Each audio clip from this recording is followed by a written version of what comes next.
looking at Matthew. We're actually up to the second part of the Olivet Discourse.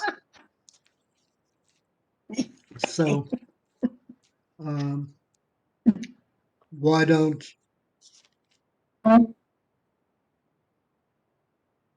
we begin there?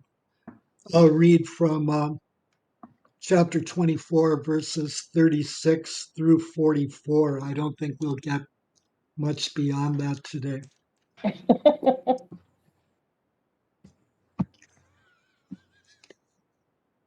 It's not that funny.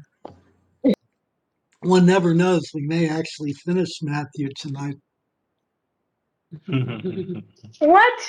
We still have 4 chapters to go. Yeah, but the way 4 more years. we've been, going through this with our whirlwind overview, it wouldn't be surprising. Derek's gonna be heartbroken. Yeah, When we finish, we found him. He's like, "What?" Yeah, that's true. Yeah, we'll have to slow down so that doesn't happen. I think I can do that. So, chapter 24, verse 36. But of that day and hour no one knows, not even the angels of heaven, nor the Son, but the Father only. As were the days of Noah, so will be the coming of the Son of Man. For as in those days before the flood they were eating and drinking, marrying and giving in marriage, until the day when Noah entered the ark, and they did not know until the flood came and swept them all away. So will be the coming of the Son of Man. Then 2 men will be in the field, one is taken and one is left. 2 women will be grinding at the mill, one is taken and one is left. Watch therefore, for you do not know on what day your Lord is coming. But know this, that if the householder had known in what part of the night the thief was coming, he would have watched and would not have let his house be broken into. Therefore you must also be ready, for the Son of Man is coming at an hour you do not expect.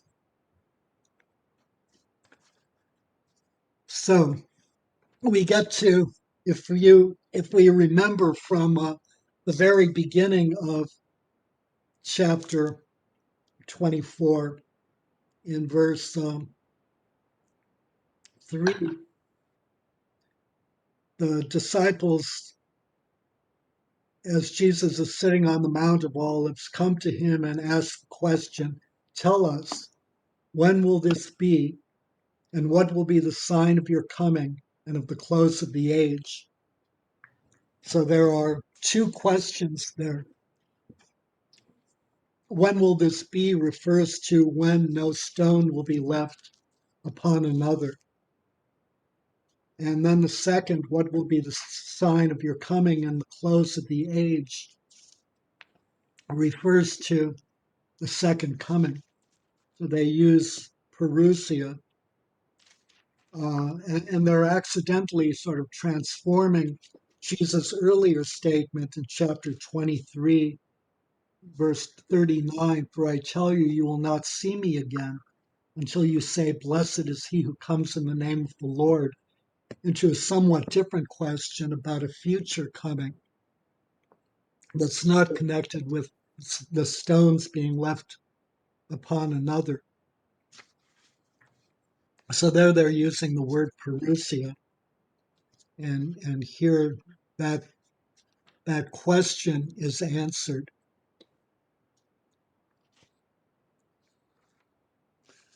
So the question is, how do we know that this is the beginning of the answer to the second question? Does anyone have any sort of sense of why that might be? Of why this is the dividing point? Well, first of all, it starts with but. So he's given this long soliloquy, and then he says, but of that day and hour no one knows. Uh-huh.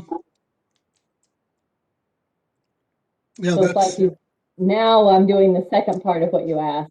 right. That's very good. If we look at it in Greek, the the distinction is even clearer. The but is much more clearly a transitional word. The the Greek the Greek word is peride, two words, peride, and it's used to mark a transition in subject. So then Jesus, the disciples are asking, when will this be? When will the stones not be left not one upon another?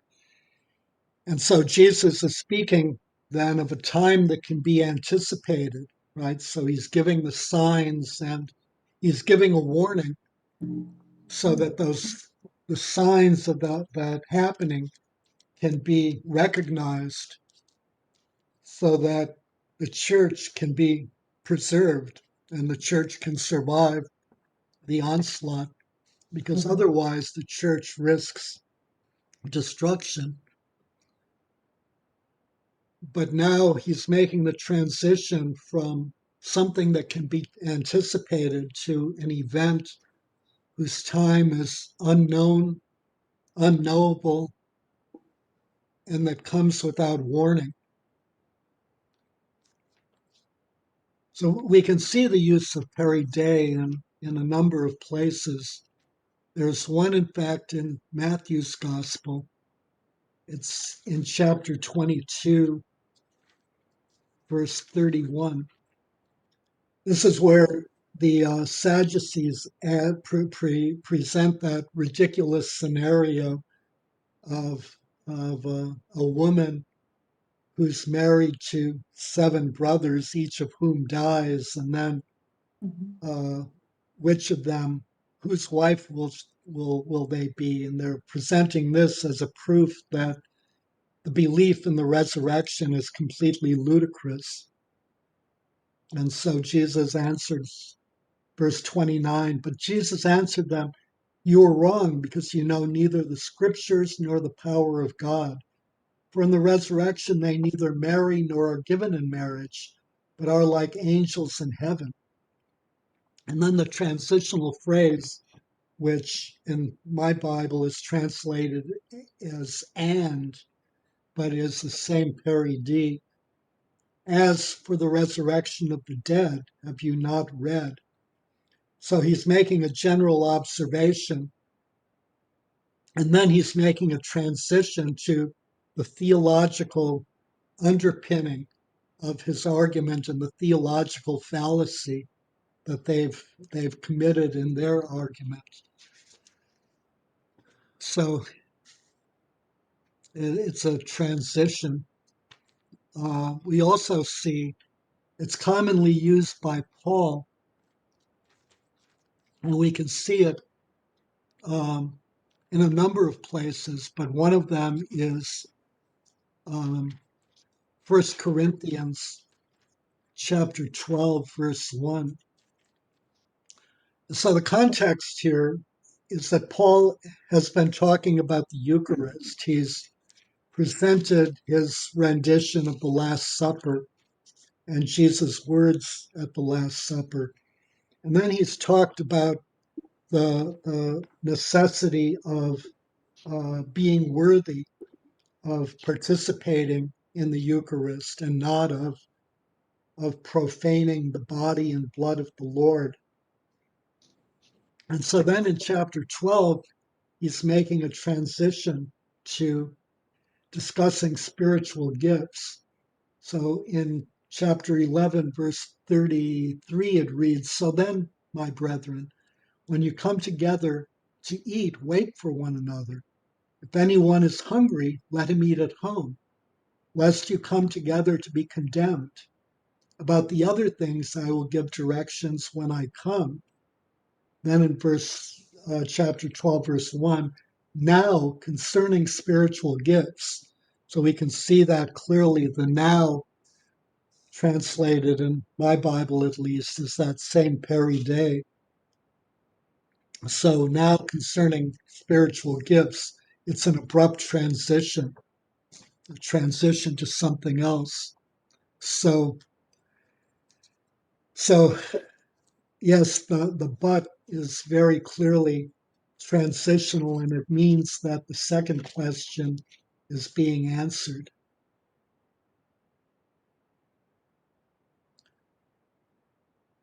Anything else? Well, he's also talking about a time frame, days and hours.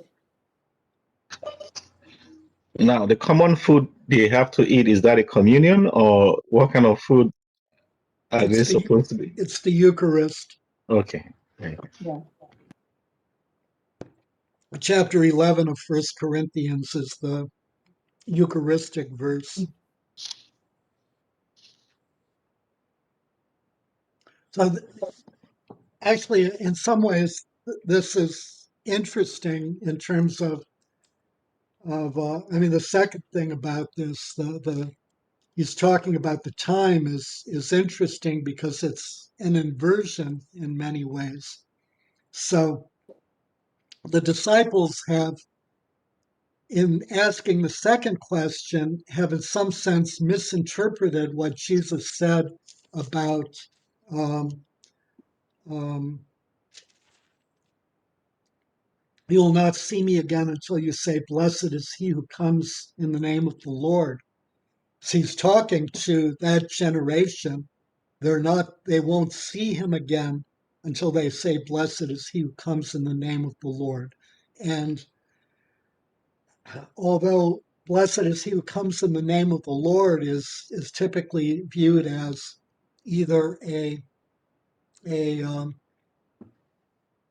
welcoming to the pilgrims as they enter the temple, or a greeting to the Messiah, or a recognition that the Messiah has come. Here, it sort of has forbidding undertones because those who are saying, blessed is he who comes in the name of the Lord, include those who are hostile, right? So this is, so he's really talking about something that will that he will be vindicated as the crucified Messiah. And so the disciples misinterpret that and say, what will be the sign of your coming? And they use parousia, which is the reception given a dignitary and especially the king, or the arrival, the dignitary and especially the king. And so there's that kind of confusion. And then when they ask the question, they will ask, when will this be? The not stone being left unturned. But Jesus doesn't, and then they ask, what will be the sign of your coming? Then Jesus answers the first question by giving a bunch of signs. And then he answers the second question, and partly with the when, but he answers the second question purely with the when, which reverses, their kind of when and what is the sign, Yeah. right? So he gives, these are the He gives the signs signs, then the for the when. first question and then the when. And so the when is, but of that day and hour, no one knows.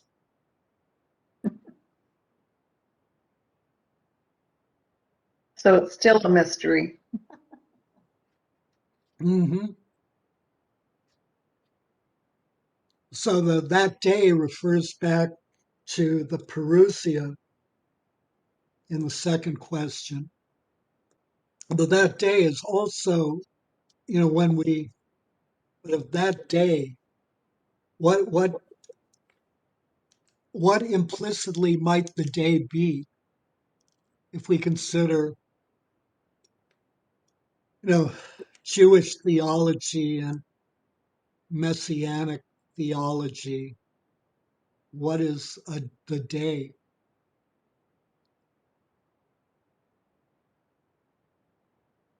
Are you talking about the day of judgment? Yeah, I mean, yes, and although it's only really paired with judgment in the course of his dialogue here, in the course of his discourse, and it culminates at the end of chapter 25 with the judgment scene or parable. So it's talking about a period of time, I suspect. No, it's talking about a day, but what day should come to mind if you're one of the disciples and you hear somebody talking about, if you hear Jesus Oh, the talking end of about, the world day. well, what is it called in the Old Testament? The day of judgment? No, No. that's a New Testament phrase. Okay. Yeah. Hmm. That day is always the day of the Lord, the Okay. day of Yahweh.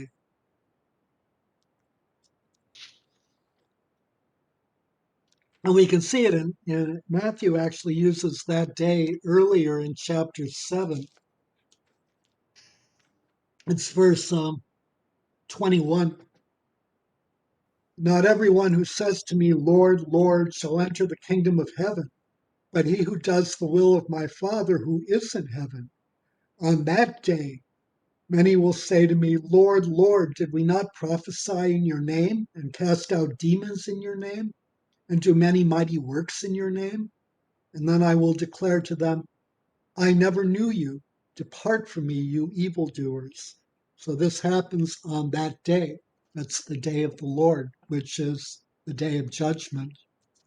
And so here we have that day, and that contrasts with the previous portion of the Olivet Discourse, where he speaks about those days. So in verse 24, in verses 19, he speaks of those days. And alas, for those who are with child and for those who are nursing in those days. Chapter 22, verse 22, he has two those days. And if those days had not been shortened, no human being would be saved, but for the sake of the elect, those days will be shortened. Then again in verse 29, immediately after the tribulation of those days. So we have those days as a unit in the first portion of the Olivet Discourse, and suddenly here we have the day. So those are clearly set apart. The day clearly contrasts with the those days used in the previous section. So what else is there that suggests this is completely different? There's one more And, thing. and we're talking just about verse 36, right? Uh-huh.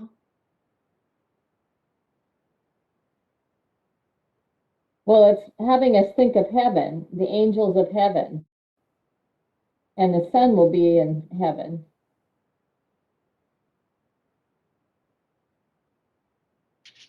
So that heaven and earth are joined there.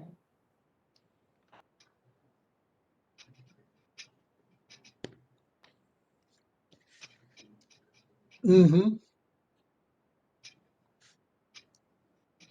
And then what else? And the Father's also there. Right. So he's moved the focus from earth to, in some ways, to heaven.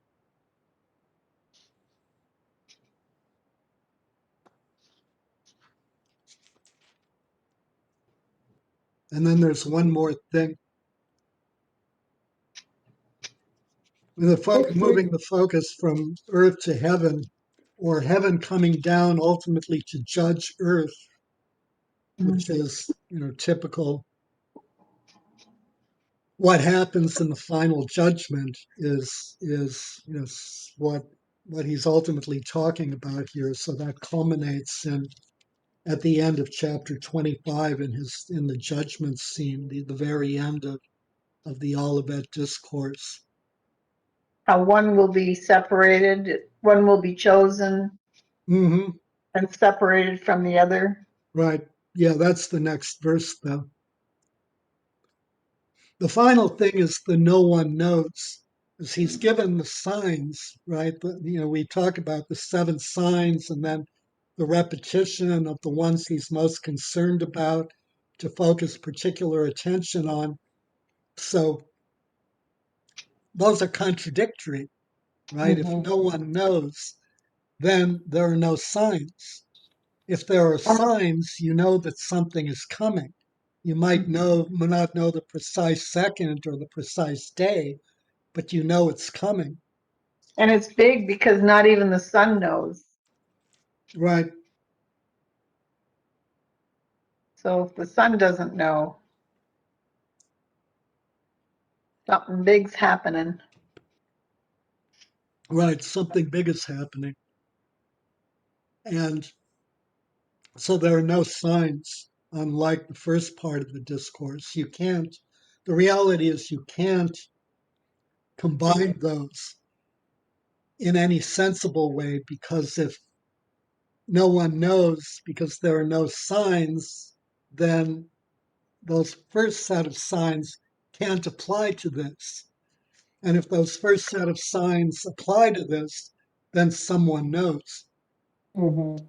And so, all of those people who throughout Christian history have been, predicting the end. And um, now, I mean, obviously, they've always been wrong. They've um,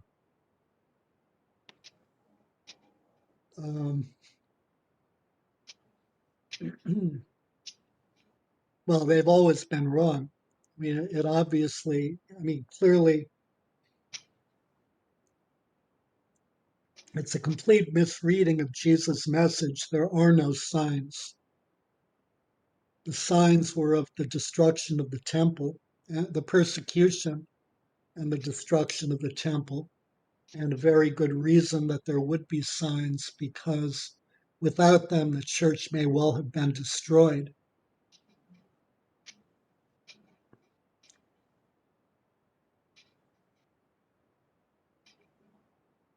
And so when we engage in looking for signs, or when we think the signs are coming, we're badly misunderstanding scripture. We're badly misunderstanding Christian eschatology.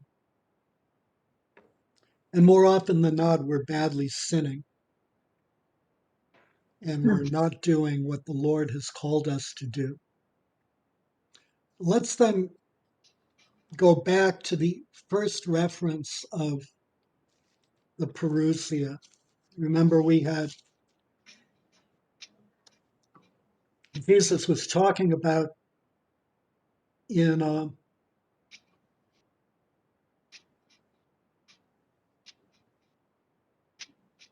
about false messiahs, right?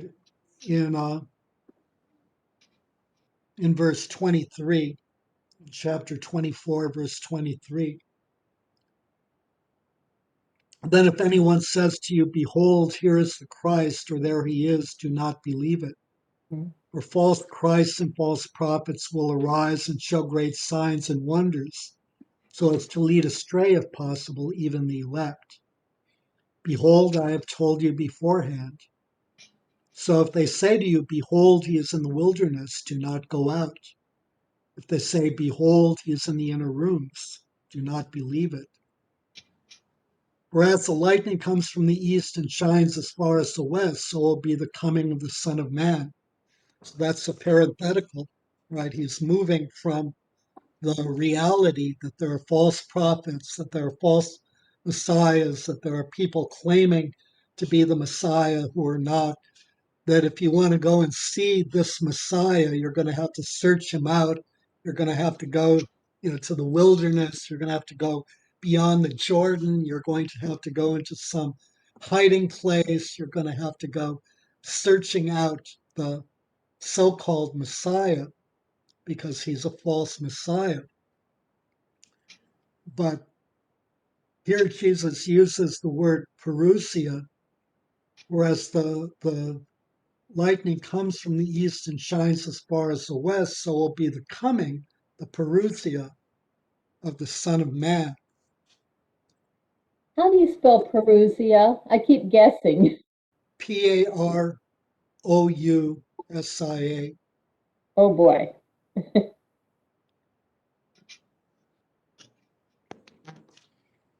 So, so it's a parenthetical. So, how do we predict exactly when the lightning is going to strike?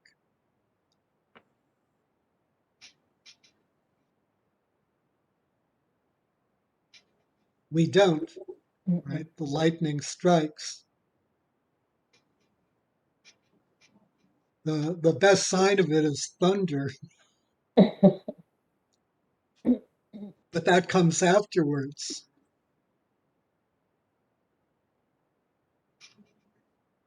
Yeah, you're right. Yeah, Yeah. yeah. So where does Perusia come in? What, which sentence? Well, first of The all, whole idea. it Oh, comes in okay. the first occurrence of it is in verse 3. What will be the sign of your coming, Perusia, Coming. Yeah. and the Coming is Perusia. close of the age? Then the second occurrence occurs in verse 27. So will be the coming, Perusia, of the Son of Man. Okay. And then again, it begins again in 37 with Perusia. So will be the coming of the Son of Man in verse 37. so, so from that earlier reference, we know that it's unpredictable, it's unexpected, it's sudden, it's without warning. So those 8 signs can't possibly apply to it. And it's unambiguous. It's not a private event. It's not a secretive event. Mhm. It's not something that, is kind of hidden or known to a few. It's public, it's unmistakable, and it's immediately experienced by all. So that also, as our own parenthetical, relates to the rapture. Right? The rapture is, the secret coming of Christ to snatch away his believers, and the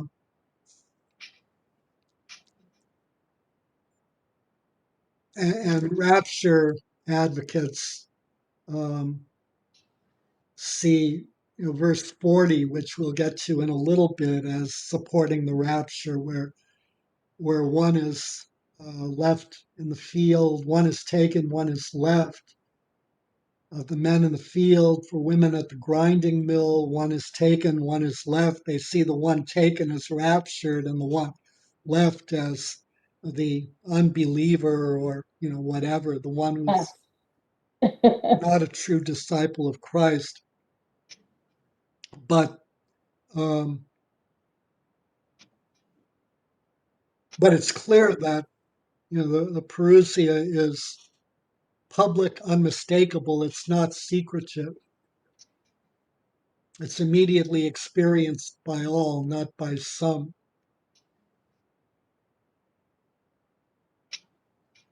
I think saying from the east to the west, that's the full expanse happening all at once. Right.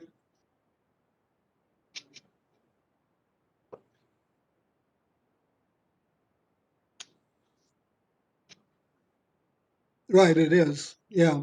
I mean, the most commonly um, the four corners and the four directions of the earth are taken, to connote the entire totality of the earth. But in Mhm. this case, we only have it in one dimension, not length, not height, Yeah, and not yeah. length and width, but But it gives you the breadth simply of it. right. But it's the entire span of the earth, Yeah. all from east to west. So it involves the entire world. It's a very public event. It's experienced by all. It's not hidden. It's not secretive. So, for at least some of the fathers, this was very, very clear. So, Hilary of Poitiers said that even though God permits a generous amount of time for our repentance, he recognizes our anxiety, always the fear of the unknown. By telling no one about his will when it comes to setting the day, he prevents any further qualification of his words. It's sort of interesting that, we've then now attempted to qualify his words by trying to determine the day and the hour and, sort of inferring that the time of Christ's coming is at hand or close. And then, of course, when it doesn't come, we can always simply change the date or notice that one of our estimates was slightly wrong and is in need of adjustment and just do it again. The amazing thing is that people tend to be very accepting of that. When somebody really blows it, then and the date just gets adjusted, they just go along with the new date. The Seventh Day Adventists, as a group, were founded, by precisely with these false dates that got readjusted several times.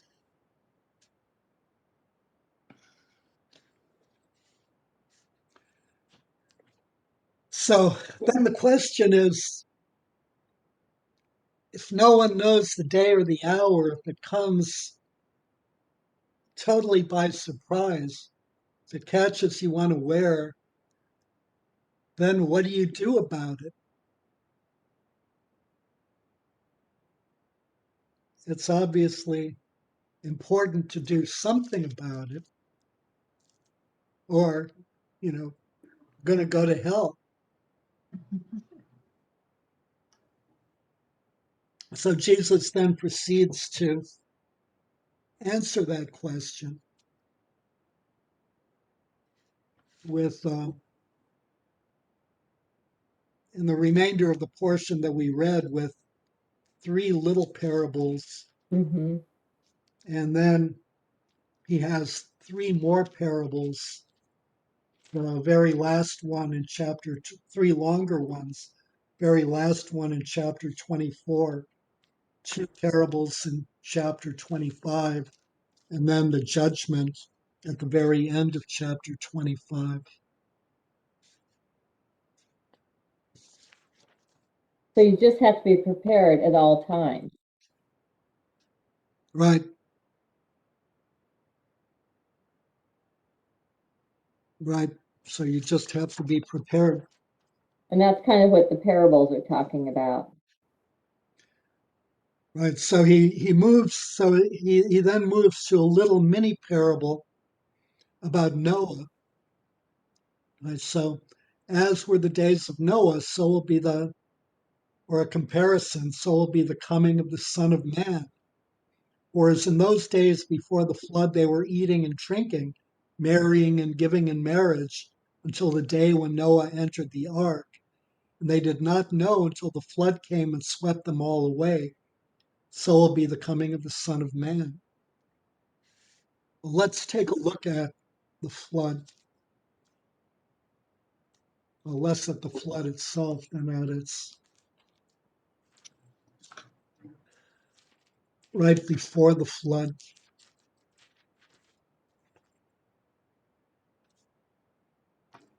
Genesis chapter 7, starting in verse 6, and chapter 6, and we'll jump a good deal. So, starting in verse 11 in chapter 6. Now the earth was corrupt in God's sight, and the earth was filled with violence. And God saw the earth, and behold, it was corrupt, for all flesh had corrupted their way upon the earth. And God said to Noah, I have determined to make an end of all flesh, for the earth is filled with violence through them. Behold, I will destroy them with the earth. Make yourself an ark of gopher wood. Make rooms in the ark and cover it inside and out with pitch. And then he describes how to make it. Then in then in verse 22, Noah did this, followed God's directions for building the ark. He did all that God commanded him. In chapter 7, verse 1. Then the Lord said to Noah, go into the ark, you and all your household, for I have seen that you are righteous before me in this generation. And then he describes the taking of the animals, Noah's age, Noah going into the ark. And then in verse 8, of clean animals and of animals that are not clean, and of birds and of everything that creeps on the ground, 2 and 2, male and female, went into the ark with Noah, as God had commanded Noah. And after 7 days, the waters of the flood came upon the earth. In the 600th year of Noah's life, in the 2nd month, on the 17th day of the month, on that day all the fountains of the great deep burst forth, and the windows of the heavens were opened, and rain fell upon the earth 40 days and 40 nights. The very same day, Noah and his sons Shem and Ham and Japheth and Noah's wife and the 3 wives of his sons with them entered the ark, and they and every beast according to its kind, and all the cattle according to their kinds, and every creeping thing that creeps on the earth according to its kind, and every bird according to its kind, every bird of every sort.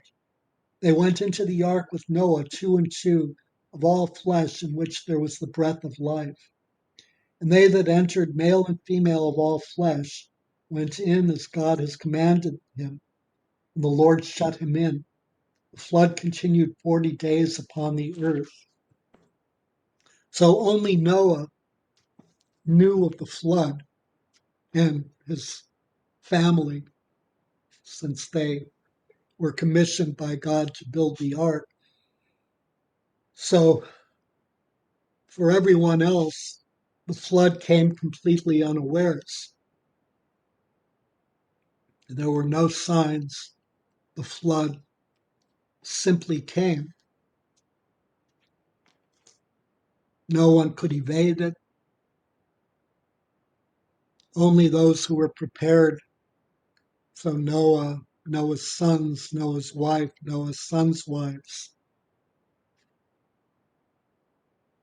could escape. And until the moment that the flood came, everything seemed normal. Come to think of it,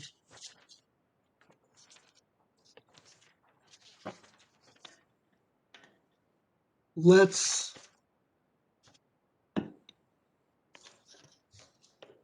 backtrack a little bit since I completely forgot. There's one other really important thing that points to the fact that this is a completely separate, is the answer to the second question, which is completely separate and distinct from the answer to the first question. And that's the treatment of the Olivet Discourse, or the way in which Luke presents the Olivet Discourse. So let's quickly take a look at chapter 21 of Luke. We read this earlier. This corresponds to the first part of the Olivet Discourse. Actually, we'll just sort of kind of go through it very quickly since we've read it already, and it's in many ways, with slight differences, it repeats the first part of the Olivet Discourse in Matthew. But chapter 21, verse 5. And as some spoke of the temple, how it was adorned with noble stones and offerings, he said, as for these things which you see, the days will come when there shall not be left here one stone upon another that will not be thrown down. And they asked him, Teacher, when will this be? And what will be the sign when this is about to take place? So notice that there's really only one question there. When will this be? What will be the sign of it taking place? It's clearly about the stones not being left on one another. He said, Take heed that you are not led astray. And then he goes to the signs, the wars and rumors of war in verse 9. Nation will rise against nation in verse 10. Earthquakes and famines and pestilences in verse 11. Persecution in verse 12.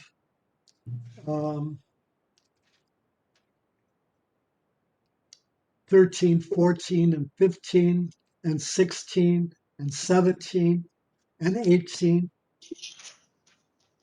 By your endurance, you will gain your lives. And then he talks about the abomination of desolation in verse 20. He talks about cosmic signs in verse 25.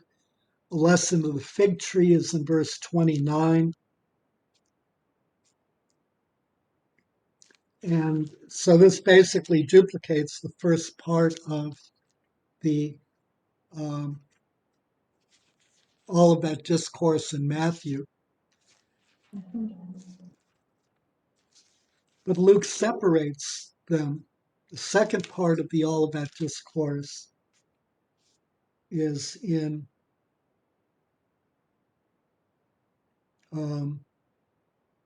chapter 17, verse 22. Now, if we assume that Matthew's was the first gospel and that Mark and Luke both drew on Matthew, which, although it's disputed by the majority of scholars today, is probably the correct view, or at least the only one within the patristic tradition for which there's evidence and which isn't, drawn on our own speculation, then Luke is aware of the Olivet Discourse as Matthew presents it, but also is aware of, the tendency of some people to look for signs, right? So he can provide clarification for the Olivet Discourse. So you notice that the most striking thing is that he separated the two parts of the Olivet Discourse and moved them chapters apart, and in fact had the second answer to the second question come before the answer to the first question, as they're found in the Olivet Discourse. So chapter 17, verse 22. And he said to the disciples, the days are coming when you will desire to see one of the days of the Son of Man, and you will not see it. So what does that sound like?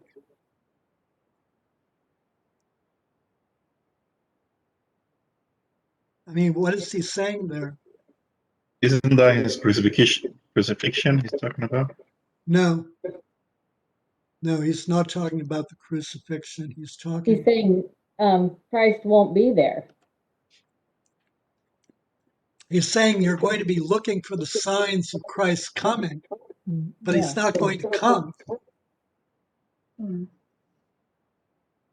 He's saying you're wasting your time. You're engaging in idle speculation. And they will say to you, behold there, do not go, do not follow them. For as the lightning flashes and lights up the sky from one side to the other, so will the Son of Man be in his day. But first he must suffer many things and be rejected by this generation. As it was in the days of Noah, so it will be in the days of the Son of Man. They ate, they drank, they married, they were given in marriage, until the day when Noah entered the ark, and the flood came and destroyed them all. Likewise, as it was in the days of Lot. They ate, they drank, they bought, they sold, they planted, they built. But on the day when Lot went out from Sodom, fire and brimstone rained from heaven and destroyed them all. So it will be on the day when the Son of Man is revealed. On that day, let him who is on the housetop with his goods in the house not come down to take them away. And likewise, let him who is in the field not turn back. Remember Lot's wife. Whoever seeks to gain his life will lose it, but whoever loses his life will preserve it. I tell you, in that night there will be two men in one bed. One will be taken and the other left. There will be two women grinding together. One will be taken and the other left. They said to him, where, Lord? He said to them, where the body is, there the eagles will be gathered. So, separation of the two questions. Even the eagles gathering. Mm-hmm. The eagles gathering has, raised. I mean, there are sort of two interpretations depending on whether you think that the eagles gathering is part of the parenthetical or whether you think that it returns to the main thought Mhm. of the The Romans. of the Romans. So if it's part of the parenthetical, the where the eagles gather to around their prey, it's obvious that they're after prey. So in that case, it's a parenthetical relating to the Son of Man.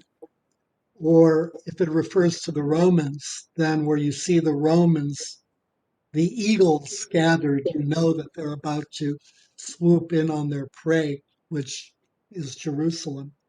Mhm. So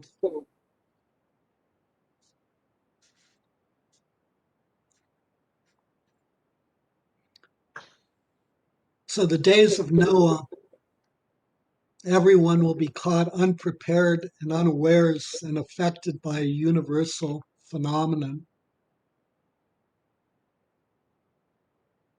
And he says, and two men will be in the field, one is taken and one is left. Two women will be grinding at the mill, one is taken, one is left. So it's very much like the coming of the flood. Mhm. Life is simply seems to be ordinary. Life seems to be normal. And suddenly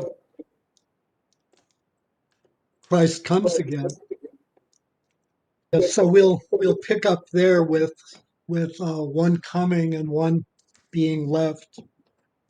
It's, I think, really important that we, sort of free ourselves from the tendency to look for signs of the second coming and focus on the task at hand, which is that we imitate Christ in our lives. I don't really, and the Christian history very strongly suggests that you can't do both. So if you're busy looking for signs, you're very unlikely to be imitating Christ. Mm. And when a church is looking for signs, it's very unlikely to be imitating Christ. It's clearly lost its mission as well as its ability to read the Bible in the most, understand the Bible in the most rudimentary of ways.